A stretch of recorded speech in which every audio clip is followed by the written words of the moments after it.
And good morning, good afternoon, good evening, and very warm greetings to all of you for this 24th GHRSST meeting, which is being held at Ahmedabad. So we have spent so much time in setting up the thing. So I'll straight away go to my presentation. What I'm going to do is I'll be giving an overview of the ISRO agency report, and essentially I'll be talking from two aspects. One is mainly from the programmatic development point of view, and then I'll be touching upon a little about the policy decisions and policies that have come in force in recent times. So, on the policy side, the government of India has actually unleashed the reforms in the space sector, and now the space doors are open of non-governmental entities, private sectors, and startups. So a new policy framework, the Indian Space Policy 2023, has come in place. So essentially what has been done is actually the government has established an entity called InSpace, which has the authorizing power. Basically, it authorizes to promote and to give the space to these non-governmental agencies to participate in launch vehicles and spacecrafts, and also in giving the space-based services. So this is one of the newer, very new development that has happened in the space sector. The other important decision from the policy point of view is that a new geospatial data policy has come in place. And basically the idea is, in order to promote the open science, the open data becomes the key. So now from the Indian Earth observation missions, any data which is having a pixel size more than 5 meters, it will be distributed freely to all the users. So these were from the policy level developments, which I just now coming to the programmatic developments. So actually this INSAT 3D and 3DR, basically these are the workhorse for operational meteorological application, and the sounder for giving you the temperature and humidity profiles. 06 OceanSat 3, which is in the series of the OceanSat missions.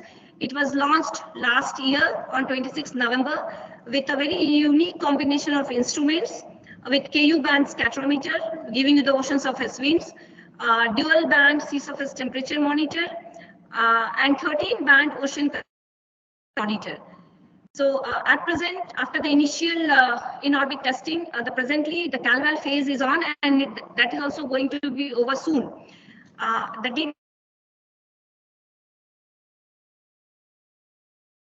The monitor, they are released to the users for their operational applications as well as for the research use.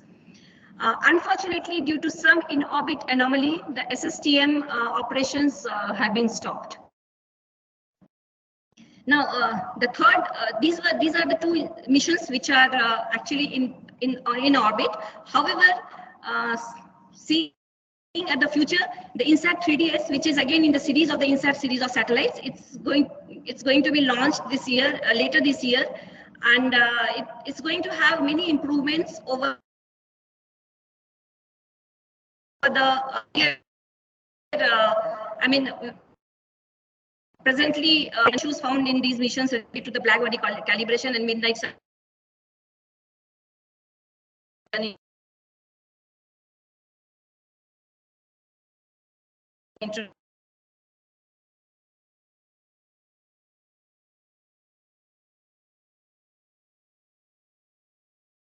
just to tell you about what are their capabilities and how the products from them will be useful for the GHRSST science team.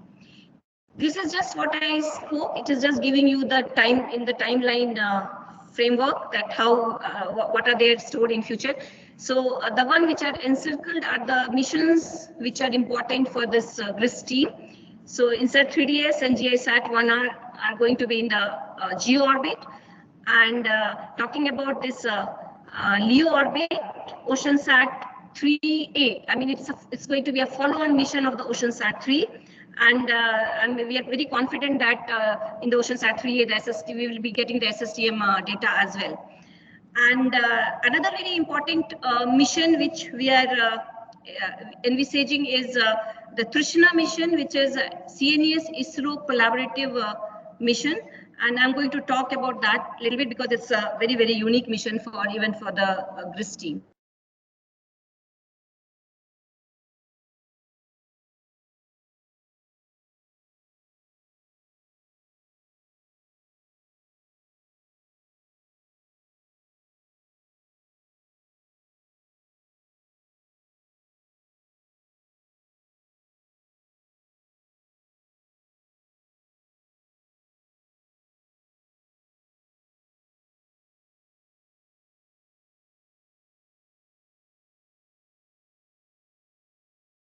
And routinely being used by various operational and research institutes.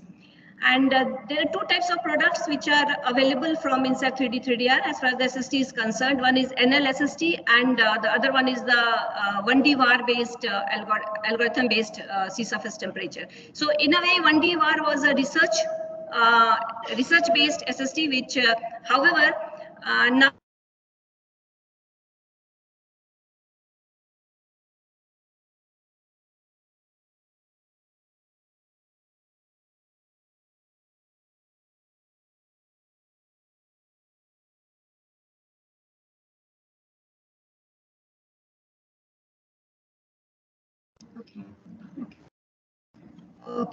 Okay, all right, thank you.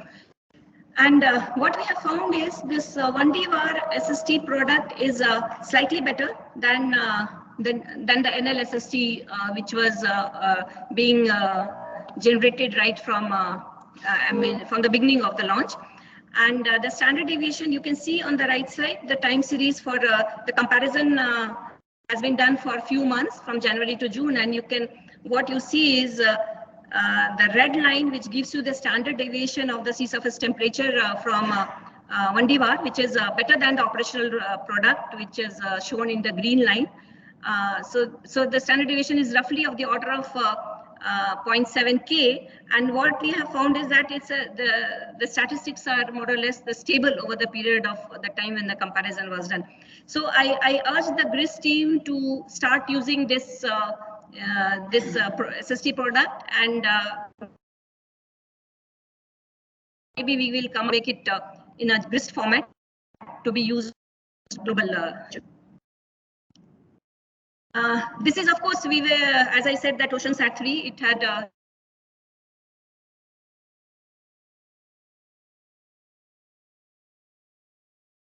as I mentioned, follow-on mission, which is planned very in near future. We hope to get the sea surface temperature, but just for the benefit of all of you, these are the specifications from the SSTM, which was foreseen. The ground resolution was 1.1 kilometer, and there were 2 split window channel in thermal infrared. SWAT was 1500 kilometer, and the expected SST accuracy, what we envisaged was at 1 kilometer resolution, better than 0.9 Kelvin. And on the right side, just for the, we are just showing you some of the products which are available and which are operationally being distributed, from scatterometer, which is a global ocean surface wind. And bottom, what you see is the global mosaic of ocean color monitor over the oceans and also over the land. Now, as I mentioned, that how the future looks like is the one mission which we are very keenly looking forward to is the GISAT, which is again in the geo orbit, and it is going to have a several band in a different parts of the electromagnetic, EM domain, which is, and then it will be having multispectral, hyperspectral, all those suites of bands will be available. However, for the interest of the GHRSST team, you will see that there are multispectral bands in LWIR region, and this is what from these suite of bands we are expecting the sea surface temperature to be available. The highlight of this mission is that you're going to get the sea surface temperature at a very high spatial resolution, 1.2 kilometer. But more than that, the temporal resolution what we are going to get is a 10 minutes. So this is what is the highlight from this mission. And as far as on the right side, what you see are the different scan scenarios which are going to be available from this mission. There will be fast scan depending upon what kind of extreme weather events are, because basically this instrument is largely it will be catering to the weather parameters and weather understanding the weather informations. Apart from many of the land applications are also being targeted from this. This is one mission, as I mentioned. This is a CNES ISRO mission. It's called as the Thermal Infrared Imaging Satellite for High Resolution Natural Resource Assessment. And although the primary design drivers for this instrument is understanding the ecosystem stress under the rising heat conditions, and also the optimal water use. So all that, and understanding the coastal shores, coastal waters, inland waters, mainly from the water quality point of view. These are the primary drivers. However, it is going to contribute in many of the applications. The important point from the GHRSST team is that, these are the thermal bands which are going to be available from this instrument. And in-house, actually, we have carried out some simulations from using the channel 3 and channel 4 of thermal infrared band. And what we have found is at the specification of any delta T 0.1 degree Kelvin, so better than 0.8, roughly, the SST accuracy is what we are envisaging is about 0.7 to 0.8 degree Kelvin. And main highlight from this instrument is that we are going to get the resolution of the order of 57 meter for the coastal regions. So that is what is the highlight from this. So sea surface temperature in the coastal region will be available at 57 meter. However, for the open ocean, it's going to be at 1 kilometer resolution. There's one sample shown here. This is from the eco stress at a resolution of 70 meter. You can see eco stress is on the space station, and you can see the kind of sea surface temperature variability that you can see near to the Florida coast. Then other satellites. Okay. So this is one mission which we are looking forward to. It's called, transitioning from the present generation of the INSAT, which is the 3rd generation, to INSAT 4th generation satellites. We are already in the discussion mode with our operational meteorological centers, and this is going to be, much better instrument in terms of the imager. Presently, we have 6-band imager, and what we are envisaging is something like 16 bands, and the legacy is, of course, GOES advanced baseline imager. And another instrument on board INSAT 4th generation, what we are discussing is about the lightning mapper and hyperspectral infrared sounder. Apart from that, we are also in a discussion mode with our user agencies about microwave temperature and humidity sounding. Then microwave radiometer from 6 gigahertz to 89 gigahertz, which will be covering this, which will be giving us the sea surface temperature measurements as well.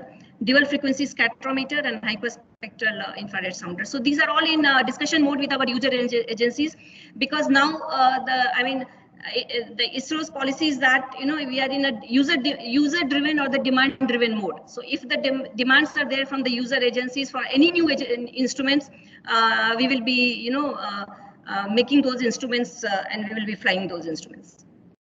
Now, just before I complete, that was about the programmatic part from the payloads and missions. What our teams are also engaged in doing a lot of science and applications from the available sea surface temperature measurements. And most of these things you are going to listen to in the next few days of this GHRSST meeting, science team, it will be discussed. And so some of the things, but main key point for doing the science and application which we undertake here is to define our future sensors. So OSSC is our main focus. So it defines the kind of sensors that we need in future to meet various applications. This is just to show you one of the applications that we have developed. Is a coral bleaching monitoring system. It is operational on our web portal, which is called as Vedas. And there are a few coral hotspot zones in Andaman Seas as well as Lakshadweep Seas, and also in the Gulf of Kutch near to the Gujarat coast. So it makes, I mean, the available surface temperature data we are making use to understand the coral reef bleaching processes.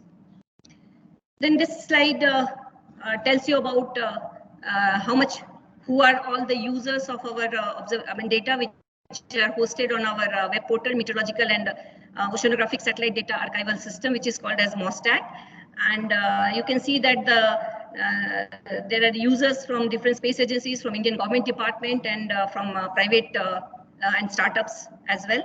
And the interesting part from the GHRSST team is that the total volume of the ISRO data which has been downloaded since 2014 is nearly about 5 TB. So this is what I have to tell about the ISRO agency report, and I thank you for giving me this opportunity. Thank you.